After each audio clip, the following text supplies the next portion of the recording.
ലക്ഷക്കണക്കിന് കിലോമീറ്ററുകൾക്കപ്പുറം പ്രാണവായു പോലുമില്ലാത്തൊരു ചുവന്ന മണലാരണ്യത്തിൽ ഒരു കുഞ്ഞൻ സഞ്ചാരി ഇന്നും ഒറ്റയ്ക്ക് നിൽക്കുന്നുണ്ട്.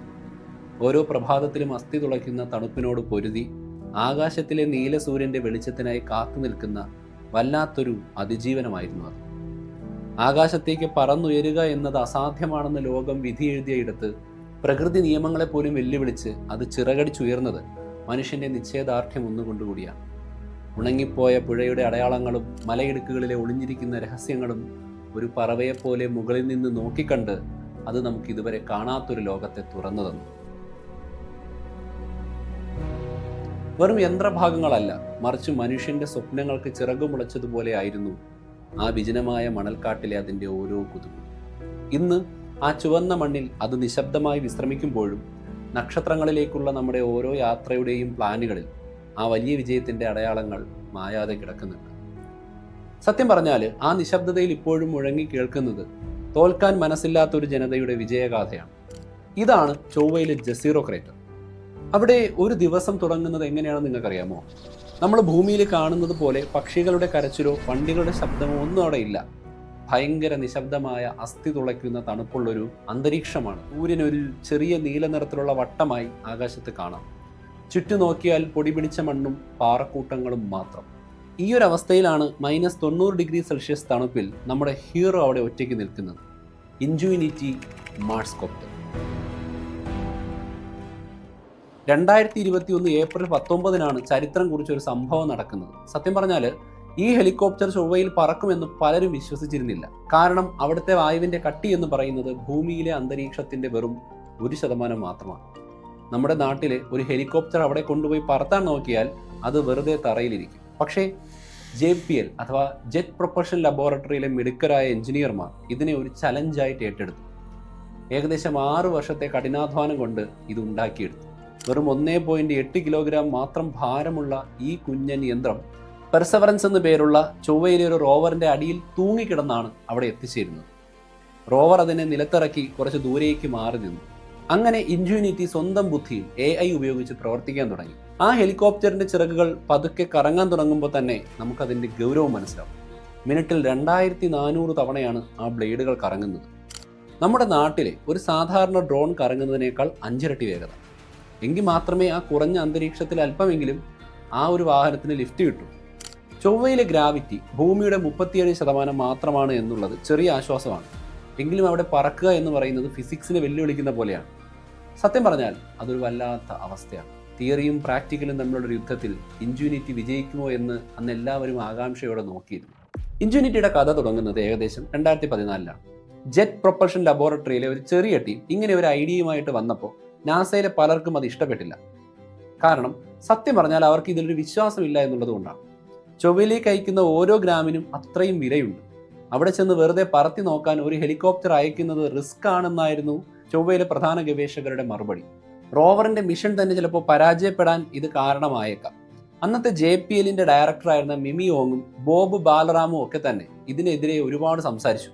ചൊവ്വയിൽ നമ്മൾ റോവർ വെച്ച് നടക്കുമ്പോൾ നമുക്ക് കാണാൻ പറ്റാത്ത ഒരുപാട് സ്ഥലങ്ങൾ ഈ ഹെലികോപ്റ്ററിന് കാണാൻ പറ്റുമെന്നാണ് ഇതിനെ സപ്പോർട്ട് ചെയ്തവർ പറഞ്ഞത്. പക്ഷെ പ്രശ്നം അതല്ല, എങ്ങനെ പറത്തും എന്നുള്ളതാണ്. ചൊവ്വയിലെ അന്തരീക്ഷത്തെക്കുറിച്ച് പറയുമ്പോൾ ഈ റെയ്നോൾഡ്സ് നമ്പർ എന്നൊരു സംഗതിയുണ്ട്. അവിടെ ഇതിൻ്റെ മൂല്യം വെറും 10,000-അടുത്താണ്. ഇത് കേട്ടിട്ട് വല്ലാതെ പേടിക്കണ്ട. സിമ്പിളായി പറഞ്ഞാൽ വായുവിന് എത്രത്തോളം പശ അല്ലെങ്കിൽ ഒട്ടലുണ്ട് എന്ന് അളക്കുന്ന ഒരു കണക്കാണ് റെയ്നോൾഡ്സ് നമ്പർ. ഒരു ചിറകിന് ചുറ്റും വായു എങ്ങനെ ഒഴുകുന്നു എന്ന് ഇത് നമുക്ക് പറഞ്ഞു തരും. ഭൂമിയിൽ വായുവിന് നല്ല കട്ടിയുള്ളത് കൊണ്ട് ചിറകിന് മുകളിലൂടെ അത് എളുപ്പത്തിൽ സ്മൂത്തായിട്ട് ഒഴുകിപ്പോകും. പക്ഷേ ചൊവ്വയിലെ അവസ്ഥ അങ്ങനെയല്ല. അവിടെ വായുവിന് കട്ടി ഭയങ്കര കുറവായതുകൊണ്ട് ചിറകിനോട് ഒട്ടി നിൽക്കാൻ വായുവിന് ഭയങ്കര മടിയാണ്. വായു ചിറകിനോട് ചേർന്ന് നിൽക്കാതെ അകന്നു പോയാൽ പറക്കാൻ ആവശ്യമായിട്ടുള്ള ഒരു ലിഫ്റ്റ് അവിടെ ഉണ്ടാക്കിയെടുക്കാൻ പറ്റില്ല. അങ്ങനെ പണി പാളും. അപ്പോൾ അവിടുത്തെ ഈ ഒരു അവസ്ഥ ഭൂമിയിലുള്ള ചെറിയ വിമാനങ്ങളുടെ ചിറകിന് കിട്ടുന്നതിനേക്കാൾ വളരെ കുറഞ്ഞൊരു സിറ്റുവേഷനാണ്. വായുവിന് കട്ടി കുറയുമ്പോൾ ചിറകിന് മുകളിലൂടെയുള്ള വായുപ്രവാഹം ശരിയായി നടക്കില്ല. അതുകൊണ്ട് തന്നെ പൊങ്ങാൻ വലിയ പാടാണ്. ഈ കുറഞ്ഞ റെയ്നോൾഡ്സ് നമ്പറിലും വായുവിന് ചിറകിനോട് ചേർത്ത് നിർത്തുക എന്നതാണ് ഏറ്റവും വലിയ തലവേദന. അപ്പോൾ ലിഫ്റ്റ് ഇക്വേഷൻ നോക്കിയാൽ വായുവിൻ്റെ ഡെൻസിറ്റി കുറയുമ്പോൾ ഒന്നുകിൽ ചിറകിൻ്റെ വലിപ്പം കൂട്ടണം, അല്ലെങ്കിൽ ചിറകിൻ്റെ കറക്കത്തിൻ്റെ വേഗത കൂട്ടണം. രണ്ടും കൂടി അഡ്ജസ്റ്റ് ചെയ്യുക എന്ന് പറയുന്നത് ഭയങ്കര ചലഞ്ചാണ്. പക്ഷേ ഈ ടീം വിട്ടുകൊടുക്കാൻ തയ്യാറായിരുന്നില്ല. അവർ മാത്തമാറ്റിക്കൽ മോഡലുകളും പ്രോട്ടോടൈപ്പുകളും വെച്ച് ഇത് സാധ്യമാണ് എന്ന് തെളിയിച്ചു. അങ്ങനെ പതുക്കെ പതുക്കെ നാസ ഇതിന് പച്ചക്കൊടി കാണിച്ചു. ഹൈ റിസ്ക് ഹൈ റിവാർഡ് എന്ന രീതിയിലാണ് ഈ മിഷനെ അപ്രൂവ് ചെയ്തത്. ഇനി നമുക്ക് ഇതിൻ്റെ ടെക്നിക്കൽ വശങ്ങളിലേക്ക് ഒന്ന് പോകാം. ചൊവ്വയിലെ അന്തരീക്ഷം കാർബൺ ഡൈ ഓക്സൈഡ് നിറഞ്ഞതാണെന്ന് നിങ്ങൾക്കറിയാലോ. അവിടെ വായുവിൻ്റെ ഡെൻസിറ്റി ക്യൂബിക് മീറ്ററിന് വെറും 0.02 കിലോഗ്രാം മാത്രമാണ്. ഭൂമിയിൽ ഇത് 1.2 കിലോഗ്രാമാണ്. അതായത് ഭൂമിയിലുള്ളതിനേക്കാൾ 70 മടങ്ങ് കട്ടി കുറഞ്ഞ അന്തരീക്ഷമാണ് ചൊവ്വയ്ക്കുള്ളത്. ഈ ഒരു സാഹചര്യത്തിൽ ലിഫ്റ്റ് കിട്ടാൻ വേണ്ടി അവർ ഡിസൈൻ ചെയ്തത് 1.2 മീറ്റർ വലിപ്പമുള്ള 2 വലിയ റോട്ടറുകളാണ്. ഒന്നിനു മുകളിൽ ഒന്നായി വിപരീത ദിശയിൽ കറങ്ങുന്ന കോ ആക്സിയൽ ഡിസൈൻ. നിങ്ങൾക്ക് വീഡിയോ കാണുമ്പോൾ മനസ്സിലാവും. ഇങ്ങനെ ചെയ്യുമ്പോൾ വാലിൽ ഒരു ചെറിയ റോട്ടറിൻ്റെ ആവശ്യമില്ല. നമ്മൾ കാണുമ്പോൾ ഹെലികോപ്റ്ററിന് ഒരു മെയിൻ റോട്ടറും ഒരു ടെയിൽ റോട്ടറും ഉണ്ട്. പക്ഷേ കണ്ടിട്ടുണ്ടോ, ചില ഹെലികോപ്റ്ററുകൾക്ക് വാലിൽ റോട്ടർ വരാറില്ല. പകരം അവയുടെ ആ കറങ്ങുന്ന മെയിൻ റോട്ടറുകൾ 2 ഓപ്പോസിറ്റ് ദിശയിൽ കറങ്ങുന്ന രീതിയിൽ സെറ്റ് ചെയ്യും. അങ്ങനെ വരുമ്പോൾ ഭാരം കുറയ്ക്കാൻ സാധിക്കും. അതിൻ്റെ സ്ട്രക്ചറൽ കോംപ്ലക്സിറ്റി മാറ്റിയിട്ട് ഒരു പെട്ടിയുടെ മുകളിൽ ഒരു റോട്ടർ ഇരിക്കുന്ന പോലെ ആക്കാനും പറ്റും. ഇൻജുനിറ്റിയുടെ ചിറകുകൾ എന്ന് പറയുന്നത് കാർബൺ ഫൈബർ കൊണ്ടുണ്ടാക്കിയതാണ്. അതിൻ്റെ ഉള്ളിൽ ഒരുതരം ഫോം നിറച്ചിട്ടുണ്ട്. ഈ ചിറകുകൾ വളരെ സ്റ്റിഫായിരിക്കണം. അതേസമയം ഭാരമൊട്ടും കൂടാനും പാടില്ല. വേറൊരു വലിയ പ്രശ്നം സൗണ്ട് സ്പീഡാണ്. ചൊവ്വയിൽ താപനില കുറവായതുകൊണ്ട് ശബ്ദത്തിൻ്റെ വേഗത ഭൂമിയേക്കാൾ കുറവാണ്. ഹെലികോപ്റ്ററിൻ്റെ ബ്ലേഡുകൾ അമിതമായ വേഗതയിൽ കറങ്ങുമ്പോൾ അതിൻ്റെ അറ്റത്തെ വേഗത ഏകദേശം മാക് 0.8 വരെ എത്തും. അതായത് ഏകദേശം ശബ്ദത്തിൻ്റെ വേഗതയുടെ അടുത്ത വേഗത്തിൽ. അത് കഴിഞ്ഞാൽ എന്ത് സംഭവിക്കും? അവിടെ ഷോക്ക് വേവുകൾ ഉണ്ടാകും. അങ്ങനെ വന്നു കഴിഞ്ഞാൽ വൈബ്രേഷൻ കാരണം ആ കോപ്റ്റർ തകർന്നു പോകും. അതുകൊണ്ട് തന്നെ സ്പീഡിനെ ബാലൻസ് ചെയ്യുക എന്നുള്ളത് വലിയൊരു ആർട്ടാണ്. 2400 മുതൽ 2900 വരെ RPM-ൽ കറങ്ങാനാണ് ഇതിൻ്റെ ചിറക് ഡിസൈൻ ചെയ്തത്. ചിറകിൻ്റെ ഓരോ ഭാഗത്തും നൽകിയിരിക്കുന്ന ട്വിസ്റ്റ് പോയിന്റും വളരെ കൃത്യമായി പ്ലാൻ ചെയ്തതാണ്. ലോ റെയ്നോൾഡ്സ് നമ്പറിൽ വായുപ്രവാഹം ചിറകിൽ നിന്ന് വേർപെട്ടു പോകാതെ നോക്കാൻ ഈ പ്രത്യേക തരത്തിലുള്ള ഷേപ്പ് അതിനെ സഹായിച്ചു. ഈ ഡിസൈനൊക്കെ ശരിയാണോ എന്ന് എങ്ങനെ പരിശോധിക്കും? അതിന് JPL-ൽ തന്നെ ഒരു വലിയ സംവിധാനം ഉണ്ടാക്കിയിട്ടുണ്ടായിരുന്നു. 25 അടി പൊക്കമുള്ള ഒരു സ്പേസ് സിമുലേറ്റർ. അതിനുള്ളിലെ വായു മൊത്തം വലിച്ചു കളഞ്ഞ് ചൊവ്വയിലുള്ള അത്രയും ഡെൻസിറ്റിയിലുള്ള കാർബൺ ഡൈ ഓക്സൈഡിനെ നിറയ്ക്കുന്നു. പക്ഷേ അപ്പോഴൊരു പ്രശ്നമുണ്ട്. നമ്മൾ ഭൂമിയിൽ എന്തുണ്ടാക്കിയാലും ഭൂമിയിലെ ഗ്രാവിറ്റി അനുഭവപ്പെടും. അതുകൊണ്ട് പരീക്ഷണം നടത്തുമ്പോൾ അന്തരീക്ഷ മർദ്ദം മാത്രമല്ല, ഗ്രാവിറ്റിയെ കൂടി അഡ്ജസ്റ്റ് ചെയ്യണം. അപ്പോൾ ഇത് കറക്റ്റ് നടപ്പിലാക്കാൻ അവർ ഒരു ഗ്രാവിറ്റി ഓഫ്ലോഡ് സിസ്റ്റം ഉണ്ടാക്കി. ഒരു പ്രത്യേകതരം കമ്പിയിൽ ഹെലികോപ്റ്ററിനെ തൂക്കിയിട്ടു. അതൊരു സ്പ്രിങ് ഘടിപ്പിച്ച ഒരു രൂപമാണ്. എന്നിട്ട് മുകളിലേക്ക് ഒരു നിശ്ചിത ശക്തിയിൽ അത് വലിച്ചുകൊണ്ടിരിക്കാനായിട്ട് തീരുമാനിച്ചു. ഹെലികോപ്റ്ററിന് അത് ചൊവ്വയിലാണെന്നുള്ളൊരു ഫീലിംഗ് കിട്ടാൻ വേണ്ടിയാണ് ഇങ്ങനെ ചെയ്തത്. ഈ ടെസ്റ്റുകൾക്കിടയിൽ പലപ്പോഴും ഹെലികോപ്റ്റർ തകർന്നിട്ടുണ്ട്. അപ്പോൾ കിട്ടുന്ന ഡാറ്റ വെച്ച് നമ്മൾ വീണ്ടും ഡിസൈൻ മാറ്റാൻ തുടങ്ങി. സൂപ്പർ കമ്പ്യൂട്ടറുകൾ ഉപയോഗിച്ച് കമ്പ്യൂട്ടേഷണൽ ഫ്ലൂയിഡ് ഡൈനാമിക്സ് അഥവാ CFD വഴി വായുവിൻ്റെ ഓരോ ചെറിയ ചലനവും അവർ പഠിച്ചെടുത്തു. ഈ 2 ബ്ലേഡുകൾ തമ്മിലുള്ള അകലവും അവ പരസ്പരം ഉണ്ടാക്കുന്ന വായു ചുഴികളുമൊക്കെ വളരെ വലിയ ചലഞ്ചസാണ്. സ്വാഷ് പ്ലേറ്റ് എന്ന മെക്കാനിസം ഉപയോഗിച്ചാണ് ഇതിൻ്റെ യാത്ര അല്ലെങ്കിൽ സഞ്ചാരം നിയന്ത്രിക്കുന്നത്. ഓരോ പ്രാവശ്യം ബ്ലേഡ് കറങ്ങുമ്പോഴും അതിൻ്റെ ആംഗിൾ മാറ്റാൻ ഈ സ്വാഷ് പ്ലേറ്റുകൾ സഹായിക്കും. ചൊവ്വയിലുള്ള അതിശൈത്യത്തിൽ കട്ട പിടിക്കാത്ത ലൂബ്രിക്കൻറ്റുകൾ ഇതിനായി കണ്ടുപിടിക്കേണ്ടതായിട്ട് തന്നെ വന്നിട്ടുണ്ട്. ഇൻജുനിറ്റിയുടെ നിർമ്മാണം എന്ന് പറയുന്നത് ഒരു മാസ്റ്റർ പീസാണ്. ഭാരം കുറയ്ക്കാൻ വേണ്ടി ഓരോ സ്ക്രൂവിനും ഓരോ വയറിനും വരെ പ്രത്യേകം ശ്രദ്ധ നൽകിയിട്ടുണ്ട്. ഇതിൻ്റെ 4 കാലുകൾ കാർബൺ ഫൈബറും എപ്പോക്സിയും ചേർത്താണ് ഉണ്ടാക്കിയിരിക്കുന്നത്. ലാൻഡ് ചെയ്യുമ്പോൾ ഉണ്ടാകുന്ന ആഘാതം കുറയ്ക്കാൻ ഈ കാലുകളുടെ ഫ്ലെക്സിബിലിറ്റി കൊണ്ട് പറ്റി. ഉള്ളിലെ ഫ്രെയിം അലുമിനിയവും കാർബൺ ഫൈബറും ചേർത്ത് കൃത്യമായിട്ട് മെഷീൻ ചെയ്തതാണ്. ബാറ്ററി, ഫ്ലൈറ്റ് കമ്പ്യൂട്ടർ, സെൻസറുകൾ എല്ലാം ഇതിൻ്റെ ഉള്ളിലിരിക്കും. 2 ഹൈ പെർഫോമൻസ് ബ്രഷ്ലെസ് DC മോട്ടറുകളാണ് ഈ ബ്ലേഡുകളെ കറക്കിയിരുന്നത്. ഭാരവും ശക്തിയും തമ്മിലുള്ള ഒരു തുലനം ഇതിൽ കൃത്യമായിട്ട് പാലിച്ചിട്ടുണ്ട്. ഹൈ സ്പീഡിൽ ബ്ലേഡുകൾ കറങ്ങുമ്പോൾ ഉണ്ടാകുന്ന വൈബ്രേഷൻ ഇൻജുനിറ്റിയുടെ സെൻസറുകളെ ബാധിക്കാൻ സാധ്യതയുള്ളതുകൊണ്ട് അത് ഒഴിവാക്കാനായി പലതരം ഡാമ്പിംഗ് സിസ്റ്റങ്ങളും ഡിജിറ്റൽ ഫിൽറ്ററുകളും അതിനകത്ത് സെറ്റ് ചെയ്തു. ഏറ്റവും രസകരമായ ഒരു കാര്യം ഇതിൽ ഉപയോഗിച്ചിരിക്കുന്ന പ്രോസസ്സറാണ്. സാധാരണ സ്പേസ് മെഷീനുകളിൽ ഉപയോഗിക്കുന്നത് വില കൂടിയ ഹൈ ഹാർഡ് പ്രോസസ്സറുകളാണെങ്കിൽ ഇവിടെ അവർ ഉപയോഗിച്ചത് നമ്മുടെ ഫോണിലൊക്കെ ഉണ്ടായിരുന്ന ക്വാൽകോം സ്നാപ്ഡ്രാഗൺ 801 ആണ്. ഈ സ്നാപ്ഡ്രാഗൺ 801 എന്ന പ്രോസസ്സർ ചൊവ്വയിലേക്ക് അയച്ചത് ഒരു വലിയ റിസ്ക് ആയിരുന്നു. പക്ഷേ ഇതിന് നല്ല സ്പീഡുണ്ട്. 2.26 GHz ക്ലോക്ക് സ്പീഡിലുള്ള ഈ പ്രോസസ്സർ പെർസെവറൻസ് റോവറിലെ മെയിൻ കമ്പ്യൂട്ടറിനേക്കാൾ കരുത്തുള്ളതായിരുന്നു. ചൊവ്വയിൽ പറക്കുമ്പോൾ അവിടുത്തെ ക്യാമറയിൽ നിന്നുള്ള ദൃശ്യങ്ങൾ അപ്പോൾ തന്നെ പ്രോസസ്സ് ചെയ്യാൻ ഇത്രയും പവർ ആവശ്യമുണ്ട്. റേഡിയേഷൻ കാരണം ചിപ്പുകളിൽ ഡാറ്റ മാറാൻ സാധ്യത ഉള്ളതുകൊണ്ട് അവർ ഒരു സ്പെഷ്യൽ സിസ്റ്റം തന്നെ ഉണ്ടാക്കി. സ്നാപ്ഡ്രാഗൺ കാര്യങ്ങൾ ചെയ്യുമ്പോൾ അതിൻ്റെ കൂടെ 2 മൈക്രോ കൺട്രോളറുകളും ഒരു FPGAയും കൂടി ചേർത്തു. ഈ FPGA ആണ് സെക്കൻഡിൽ 500 തവണ ഹെലികോപ്റ്ററിന്റെ ബാലൻസ് ചെക്ക് ചെയ്യുന്നത്. ഒരു നിമിഷം സ്നാപ്ഡ്രാഗൺ ഹാങ് ആയാലും ഈ കൺട്രോളറുകൾ ഹെലികോപ്റ്ററിനെ സുരക്ഷിതമായിട്ട് നിർത്തും. കൂടാതെ ലിനക്സ് ഓപ്പറേറ്റിംഗ് സിസ്റ്റം ഉപയോഗിച്ചാണ് ഇത് പ്രവർത്തിക്കുന്നത്. മറ്റൊരു ഗ്രഹത്തിൽ ആദ്യമായാണ് ലിനക്സ് ഒരു ഫ്ലൈറ്റ് മിഷനിൽ ഭാഗമാകുന്നത്. F-Prime എന്ന ഓപ്പൺ സോഴ്സ് ഫ്രെയിംവർക്ക് ഉപയോഗിച്ചാണ് സോഫ്റ്റ്വെയർ വികസിപ്പിച്ചത്. നമ്മുടെ ഫോണിലുള്ള ടെക്നോളജി ഉപയോഗിച്ച് ചൊവ്വയിൽ പറക്കാമെന്നവർ തെളിയിച്ചു. ചൊവ്വയിൽ പറക്കുമ്പോൾ മറ്റൊരു വലിയ പ്രശ്നം വഴി കണ്ടെത്തുക എന്നുള്ളതാണ്. അവിടെ GPS ഇല്ല, വടക്ക് നോക്കാൻ കോമ്പസും ഉപയോഗിക്കാൻ പറ്റില്ല. കാരണം ഭൂമിയെ പോലെ നല്ലൊരു മാഗ്നറ്റിക് ഫീൽഡ് ചൊവ്വയ്ക്കില്ല. പിന്നെ എങ്ങനെ ഇൻജുനിറ്റി പറക്കും? അതിനായിട്ട് വിഷ്വൽ ഇനേർഷ്യൽ ഓഡോമെട്രി അഥവാ VIO എന്ന് പറയുന്ന ടെക്നോളജി അവർ വികസിപ്പിച്ചു. ഹെലികോപ്റ്ററിന്റെ താഴെ ഒരു ബ്ലാക്ക് ആൻഡ് വൈറ്റ് ക്യാമറയുണ്ട്. ഇത് സെക്കൻഡിൽ 30 ഫോട്ടോകൾ എടുക്കും. ഈ ഫോട്ടോകൾ ഉപയോഗിച്ച് നിലത്തുള്ള കല്ലുകൾ, മണലിലെ പാടുകൾ എന്നിവയുടെ സ്ഥാനം ഹെലികോപ്റ്റർ തന്നെ മനസ്സിലാക്കും. ഫോട്ടോകൾ തമ്മിലുള്ള മാറ്റം നോക്കി താൻ എത്ര ദൂരം പോയി, ഏത് ദിശയിലാണ് പോകുന്നത് എന്നൊക്കെ കണക്ക് കൂട്ടും. ഇതിന്റെ കൂടെ ഗാർമിൻ ലിഡാർ അൾട്ടിമീറ്ററും ബ്രോഷ് BMI 160 എന്ന IMUവും കൂടി ചേരുമ്പോൾ ഹെലികോപ്റ്ററിന് കൃത്യമായ ഒരു ഐഡിയ കിട്ടും. ഈ ഡാറ്റകളെല്ലാം കൂടി എക്സ്റ്റെൻഡഡ് കൽമാൻ ഫിൽറ്റർ എന്ന ഒരു മാത്തമാറ്റിക്കൽ അൽഗോരിതം വഴിയാണ് പ്രോസസ്സ് ചെയ്യുന്നത്. ക്യാമറയിൽ നിന്നുള്ള വിവരങ്ങളും ICUവിൽ നിന്നുള്ള വിവരങ്ങളും തമ്മിൽ ചെറിയ വ്യത്യാസം ഉണ്ടാകാൻ സാധ്യതയുണ്ട്. ഈ ഫിൽറ്റർ അവ രണ്ടും കൂടി യോജിപ്പിച്ച് ഏറ്റവും കൃത്യമായ വാല്യൂസ് നൽകും. ഒരു മനുഷ്യൻ്റെയും സഹായമില്ലാതെ സ്വന്തം ബുദ്ധിയിൽ മാത്രം പറക്കാൻ ഇൻജുനിറ്റിയെ പ്രാപ്തമാക്കിയത് ഈ ഒരു സിസ്റ്റമാണ്. പവറാണ് അടുത്ത വില്ലൻ. ചൊവ്വയിൽ മഞ്ഞുകാലത്ത് സൂര്യപ്രകാശം വളരെ കുറവായിരിക്കും. ഇൻജുനിറ്റിക്ക് 6 ലിഥിയം അയൺ ബാറ്ററികൾ ഉണ്ടായിരുന്നു. അതിൻ്റെ ആകെ കപ്പാസിറ്റി 35 മുതൽ 40 വാട്ട് അവർ വരെയാണ്. പക്ഷേ രസകരമായ കാര്യം എന്താണെന്ന് വെച്ചാൽ ഇതിൽ 10 വാട്ട് മാത്രമേ പറക്കാൻ ഉപയോഗിക്കൂ. ബാക്കി മുഴുവൻ എന്തിനാണെന്നറിയോ? ചൂട് നിലനിർത്താൻ. ചൊവ്വയിലെ രാത്രിയിലെ തണുപ്പിൽ ഇലക്ട്രോണിക് സാധനങ്ങൾ വർക്കാകാതിരിക്കാനും പൊട്ടിപ്പോകാനും ഒക്കെ സാധ്യതയുണ്ട്. അതുകൊണ്ട് തന്നെ ഹീറ്ററുകൾ പ്രവർത്തിപ്പിക്കണം. -15 ഡിഗ്രിയിൽ താഴെ പോകാതെ ശ്രദ്ധിക്കണം. അതുപോലെ തന്നെ പകലുള്ള വെയിലിൽ നിന്ന് ബാറ്ററി ചാർജ് ചെയ്യണം. പൊടിക്കാറ്റും മറ്റും വന്നാൽ സോളാർ പാനലിൽ പൊടി നിറയും, അപ്പോൾ ചാർജിങ് കുറയും. അങ്ങനെ ഓരോ ഫ്ലൈറ്റും കഴിഞ്ഞാൽ അടുത്ത ദിവസം അതിജീവിക്കാനുള്ള പവർ ഉണ്ടാകുമോ എന്ന് എഞ്ചിനീയർമാർക്ക് വലിയ ടെൻഷൻ ഉണ്ടായിരുന്നു. സോളാർ പാനൽ കൃത്യമായി ചൊവ്വയിലെ സൂര്യപ്രകാശത്തിനനുസരിച്ച് ട്യൂൺ ചെയ്തതാണ്. ഓരോ ഫ്ലൈറ്റിന് മുൻപും പവർ ലെവൽ ചെക്ക് ചെയ്യും. എനർജി കുറവാണെങ്കിൽ ആ ദിവസം പറക്കണ്ട എന്ന് വിചാരിക്കും. ഭൂമിയുമായിട്ടുള്ള ആശയവിനിമയവും അത്ര സിമ്പിൾ അല്ല. ലക്ഷക്കണക്കിന് കിലോമീറ്റർ ദൂരെയുള്ള ഭൂമിയിലേക്ക് നേരിട്ട് സിഗ്നൽ അയക്കാൻ ഇൻജുനിറ്റിക്ക് കഴിയില്ല.